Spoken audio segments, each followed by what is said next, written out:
Welcome to English Flow Listening, where you improve your English naturally every day. If you can understand this story, your English is already at an advanced level. I am Emily. I'm 40 years old. I have 2 children. My husband, Daniel, is 45 years old. We have been married for 18 years. When we got married, I was happy. Daniel was kind. He smiled every day. He said, "I love you." I believed him. I wanted to build a good life with him. We had our first child after 2 years. It was a boy. His name is Adam. He is smart and funny. 2 years later, we had a girl. Her name is Lily. She is kind and loves to sing. At first, Daniel was a good husband. He worked hard. He brought home money. I stayed home to care for the children. I cooked, cleaned, and helped them learn, but after some years, Daniel changed. He worked late. He went on trips. He didn't tell me where he went. He stopped saying, "I love you." I asked him, "Why are you so busy?" He said, "I work for this family. Don't ask me questions." I was sad, but I stayed quiet. I loved him. I hoped he would change one day. 7 years ago, Daniel went on a trip. I found 2 plane tickets. I saw another woman's name. My heart broke. I cried for 3 days. I felt lost and alone. When Daniel came back, I asked him, "Who is she?" He said, "She is nobody. Don't worry." I didn't believe him, but I said okay. I wanted to keep my family together. My son was only 3 years old. I didn't want to break his heart. Over the years, Daniel stayed the same. He worked late. He went on trips. I knew he still saw the other woman. My heart grew cold. I felt empty. I cleaned the house, but it didn't feel like a home. I cooked meals, but I had no joy. I looked at Daniel, but he was like a stranger. One day, I met someone from my past. His name was Alex. We were friends long ago. He was kind and gentle. I saw him with his wife. He opened the car door for her. He helped her with her coat. I thought, this is care. This is love. I never had this. Alex and I started to talk. He asked me, "How are you?" I said, "I am fine." But I wasn't fine. He listened to me. He said, "You are important. You are strong." I started to feel alive again. I smiled. I laughed. For 3 months, we talked. We didn't need much. I didn't want gifts or big promises. I only wanted care. I wanted to feel loved. But Daniel found out. He was angry. He shouted, "Why did you do this?"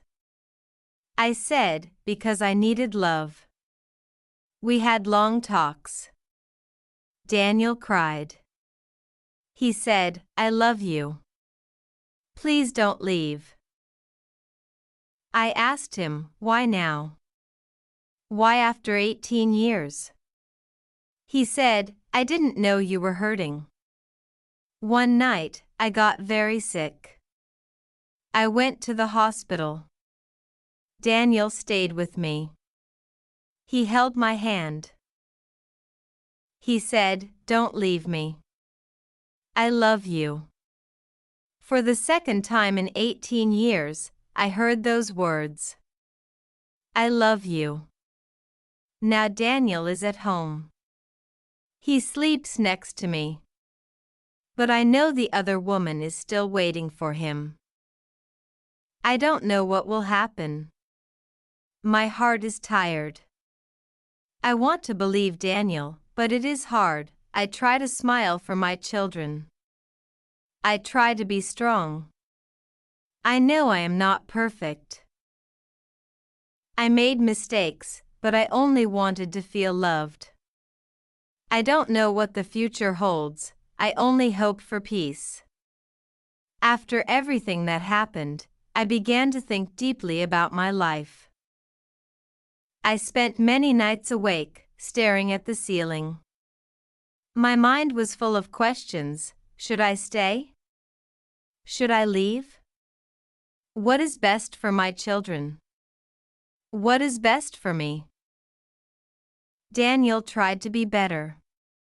He stayed home more often. He helped with small things, like taking out the trash or washing the dishes. He asked, "Do you need help?"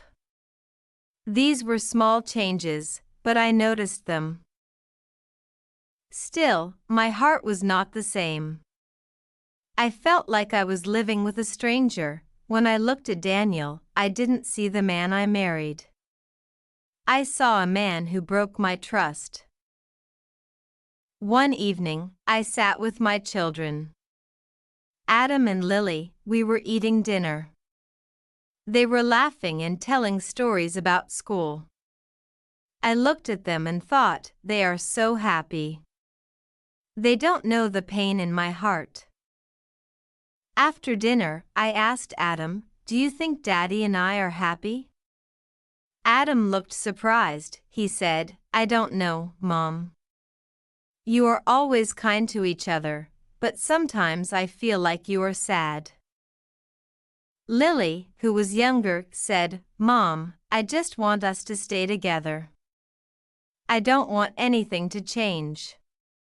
Their words made me cry. I didn't want to hurt them, but I also knew I couldn't pretend forever. One day, I decided to visit Alex. We hadn't talked since Daniel found out about us. I needed to say goodbye. When I saw Alex, he smiled at me. He asked, "How are you?" I said, "I am trying to fix my life." Alex nodded. He said, "You are strong, Emily. I know you will find your way." I thanked him. I told him, "You gave me something I will never forget. You reminded me that I am important." Then I walked away. I knew it was the last time I would see him. I decided to talk to Daniel. I said, "We need to be honest with each other. Do you want this marriage to work?" Daniel looked at me. He said, "Yes. I want us to stay together. I made mistakes, but I love you." I asked him, "Can you leave the other woman? Can you give me the love and care I need?" He said, "I will try." I told him, "Trying is not enough. I need you to mean it." Daniel started to spend more time with me. We went for walks together. We talked about small things, like the weather and the children. Slowly, I began to see a little hope, but my heart was still unsure. Forgiving Daniel was the hardest thing I ever did. I thought about all the pain he caused me. I remembered the nights I cried alone. I remembered the plane ticket with Lisa's name on it. But I also thought about my own mistakes. I thought about Alex and the time I spent with him. One day, I looked in the mirror and said to myself, "Emily, you are not perfect. You made mistakes too. If you want peace, you need to forgive. Now I take life one day at a time. Daniel and I are still together, but things are not perfect. He says he loves me, but I still feel a little doubt. I focus on my children. I want them to grow up in a happy home. I try to smile for them, even when my heart feels heavy. I also focus on myself. I started reading books and going for walks alone. I learned to love myself again. One day, I wrote a letter to myself. It said, "Dear Emily, you are strong. You are kind. You are important. Life is hard, but you can handle it. Remember, love yourself first. Then you can love others. You deserve happiness. Don't forget that." I keep this letter in my drawer. When I feel sad, I read it. It reminds me that I am not alone. This journey taught me many things. I learned that love is not just words. Love is action. Love is care and respect. I also learned that people make mistakes. Nobody is perfect. Most importantly, I learned that I am strong. I can survive pain, sadness, and loss. And I can still find happiness, one day at a time. Thank you for watching. If you enjoy this, subscribe for more daily English listening. See you in the next episode.